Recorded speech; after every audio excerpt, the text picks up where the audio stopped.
Introduction. Rest in peace. Death? Opening the doors of perception. It's hardly surprising that one of the most iconic and best-selling musician biographies of all time, and the first of a veritable Spanish caravan, written about the Doors frontman Jim Morrison, was titled "No One Here Gets Out Alive." The lyric is a line from 5 to 1. A perennial fan favorite, penned by Morrison but credited officially to the Doors. And it is stuck in my mind, as it has in countless others over more than half a century since its 1968 release, like a splinter, to reference the movie The Matrix, that also figures prominently in this book. When I was living in Paris in the early 1990s, I became obsessed with Morrison, and not just his music, but his often macabre poetry as well.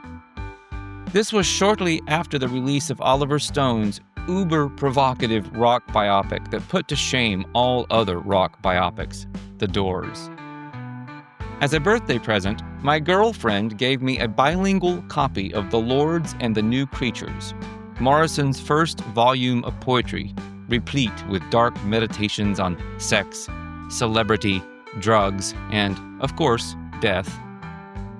While riding the metro, sitting on the steps of Montmartre, and sipping espresso at cafes, I found myself reading it alternately in English and the French translation to capture more and more nuances of Morrison's cryptic, multi-layered thought. Jim had died in Paris and was buried in the city's famously lovely necropolis, Père Lachaise Cemetery. His grave, which once featured a stone bust with his big hippie hair made by a Croatian sculptor and stolen in 1988, was, and still is, a literal shrine to many tourists, fans, and hipster locals making rock and roll pilgrimages from near and far. Practically as controversial in death as in life, ever since his untimely demise in 1971 that rocked the rock world, Morrison has lingered in a sort of public half-life. Simultaneously, he has been an inspiration for counterculture and music lovers, a nuisance for Parisians fed up with the incessant drinking, smoking, and carousing that have turned his grave into an eternal party, and a would-be prodigal son to his home country, where a Florida politician bizarrely and unsuccessfully sought to have Jim's final resting place relocated to his birthplace, the Space Coast. My girlfriend, call her Kate, and I regularly visited Morrison's final resting place and often partook in the festivities, which I must admit were exemplary displays of Dionysian behavior, if inevitably a regretted hangover source. Filled with more cemeteries, church crypts, and bone-lined catacombs than you could shake a Gauloise at, Paris invited an ongoing meditation on the afterlife.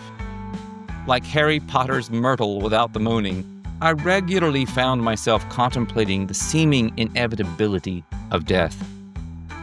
And then one overcast Parisian winter afternoon half a decade later, when I was back in town visiting a new girlfriend, while standing in front of Morrison's grave strewn with flowers and cigarette butts yet again as if no time had elapsed and nothing had changed, the doors of my perception, hat-tip to William Blake and Aldous Huxley, suddenly burst wide open when a still, small voice inside me asked this simply disarming question. Does no one here get out alive? Might there be an alternative to death? That splinter of a question would ever after irritate my gray matter with a curious itch I couldn't scratch. Known as the Lizard King, a double-edged epithet if ever there was one, Morrison was infamous for his fascination with all things shamanic and mystical, an interest that undoubtedly informed his own obsession with mortality. Not long after my last visit to Paris, suffering from a mysterious and debilitating autoimmune illness with elements of chronic fatigue and fibromyalgia, I embarked on my own healing journey through the valley of the shadow of death. I've written extensively about this shamanic phase of mine in my second book on the regenetics method, Potentiate Your DNA. Regenetics is a powerful sound healing technique that ultimately restored my health that I developed with my life partner, Lee. I'll have a great deal more to say about this work in relation to the critically important subject of energy preservation and cultivation in a later chapter. During this transformational period, as I sought to heal my wounded body, mind, and spirit, I began extensively studying shamanism, mysticism, alchemy, physics, epigenetics, and many other disciplines. This information slowly but surely wove itself together into a very different conceptual fabric from the comparatively more normie one to which I was accustomed. Out of this novel inner tapestry emerged my initial book on regenetics, Conscious Healing, in which I first examined the fringe notion that there might just be an alternative to death and dying. In my most recent book, The World, Cult, and You, Your Place in It and Your Way Out of It, in which regenetics played a comparatively minor role, my questioning of death's unavoidability went even deeper. This book you're reading is a continuation of that examination, with a new and vastly expanded emphasis on shamanic and alchemical concepts and processes that have everything to do with the most straightforward, and maybe only, way of getting out of here alive. I'll clarify exactly what I mean by alive in due course. Trust me, it's pretty cool, even if it may not be exactly what you expect. For the time being, let me assure you that the territory I'll cover offers an absolutely fascinating vista into the undiscovered country of the beyond. Long before discussing the ultimate and optional hero's journey into the great unknown, however, the material I'll be sharing through much of this book is designed to improve your life today in a myriad of subtle and not so subtle ways, even as your consciousness is prepped for much greater possibilities of worldly transcendence. What is this place? Before we go further into a discussion of getting out of here, let's take a moment to define what is meant by here. What is the nature of this confusing way station between birth and, usually, death, accompanied by obliteration of identity we call home? Planet, plane, simulation, hallucination, hell, heaven on earth. The hypotheses as to this realm's true character are as many as there are bored conspiracy theorists tapping away on crusty laptops in their parents' basements. But what if the childishly simple answer to our conundrum is given away in this aphorism popularized in Row, Row, Row Your Boat? Life is but a dream. In the world of adult literature, perhaps Edgar Allan Poe phrased it best. All that we see or seem is but a dream within a dream. Poe's haunting poem has long acted like yet another splinter aggravating my mind, challenging my accepted notions of this matrix-like reality. Are we truly awake while experiencing the tangible world around us? Or are we adrift in a dream flux of illusions, our senses hoodwinking us at every turn? The boundary between dreams and reality gets muddy indeed when we consider the nature of our perceptions. Our senses, those windows to the world, are far from perfect instruments that are extremely susceptible to manipulation and misinterpretation. What we perceive as unquestionably solid and real could be nothing more than smoke and mirrors, projections of our own psyches. The very act of doubting our reality indicates a flicker of suspicion, a seed of uncertainty germinating in our subconscious. Perhaps this nagging sense of unease, this wondering if something isn't altogether as it should be, is a clue, a whisper from the wellspring of our being that there's more to this existence than meets the eye. Imagine for a moment that our waking life is truly but a dream, a meticulously crafted simulation of sorts, designed to test the limits of our perception and self-awareness. What if the world we inhabit, with all its confounding complexities and contradictions, is nothing more than an elaborate stage set, a grand illusion orchestrated by a poorly understood force? If this were true, how could we possibly know for certain? What signs or signals might betray the actual nature of our world and our place in it? The answer, perhaps, lies in the anomalies, the glitches in the matrix, those bizarre instances when the veil of perception momentarily slips and we catch a glimpse of the machinery behind reality's curtain. A sudden sense of déjà vu, a feeling of being secretly observed, a recurring dream that seems eerily factual. What if these aren't the misfirings of our own warped brains, random occurrences with no deeper meaning? What if they're actually subtle hints, whispers from the multiverse urging us to question our reality? The trope of reality as an illusion definitely isn't a modern development. Philosophers and writers throughout history have endeavored to crack this tough nut, relentlessly probing the nature of existence and the limits of human perception. Plato's allegory of the cave, for example, compares us to prisoners relegated to an abyss, mistaking shadows on the wall for the real thing. Similarly, René Descartes' famous dictum, "I think, therefore I am," highlights the fundamental problem of certainty.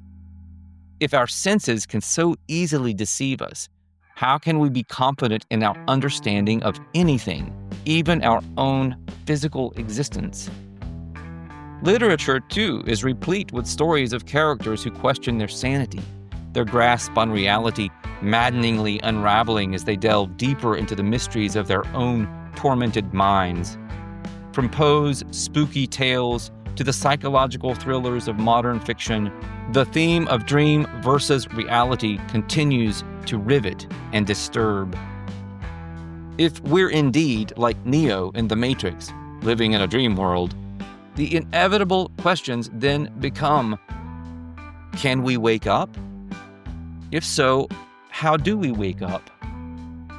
What exactly awaits us if and when we do wake up? The possibility of waking up from, or even in, the dream offers a glimmer of hope, a sense that there's more to existence than this mundane rat race.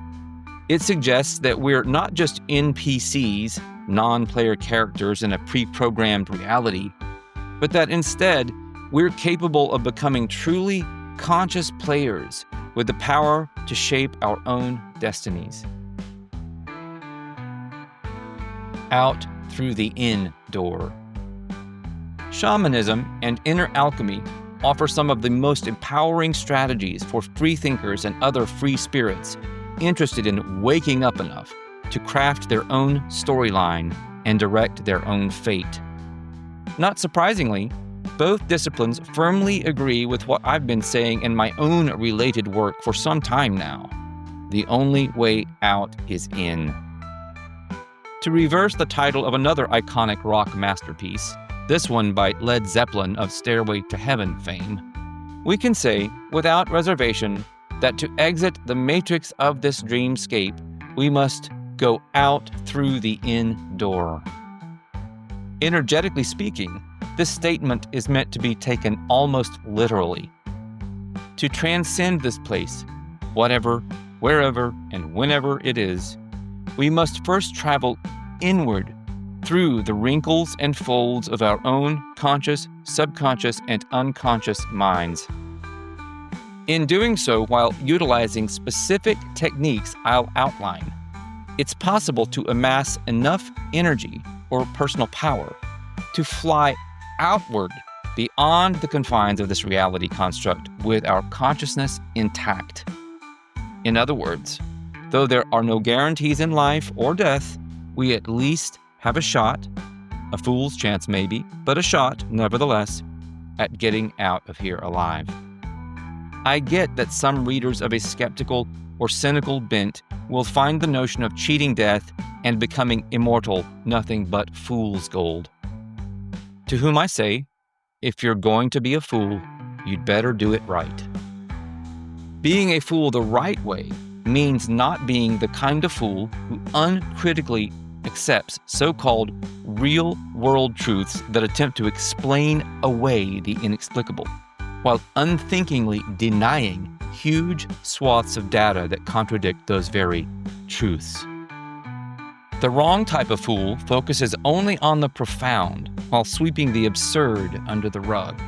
The right kind, however, realizes that profound and absurd don't exist in isolation, but as a meaningful paradox at the center of human experience, the absurdly profound.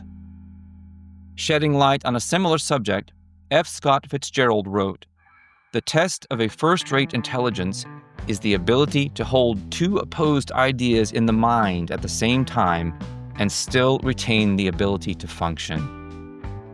For anyone desiring to go beyond this world's illusory limits, the most important thing is to avoid accepting anything anyone, including yours truly, asserts as fact, without personally testing it with an open mind and heart. I encourage you to, at least as an experiment, stop listening to the mouthpieces of the world and see for yourself whether my words have any substance. That means getting in touch with your inner shaman and committing to alchemically transforming the lead of your current diminished reality into the gold of your total expansive self. Even if, heaven forbid, you fail in your attempt to blow this popsicle stand while giving a single finger salute to the Grim Reaper, the lifestyle recommendations, thought experiments, and energy-enhancing protocols I share in this book can dramatically improve your quality of life during whatever time you have left. This upgrade can include rejuvenation, increased energy, a better mental outlook, more balanced emotions, greater abundance, a renewed sense of purpose, and even physical healing. So what are we waiting for? Onward and inward.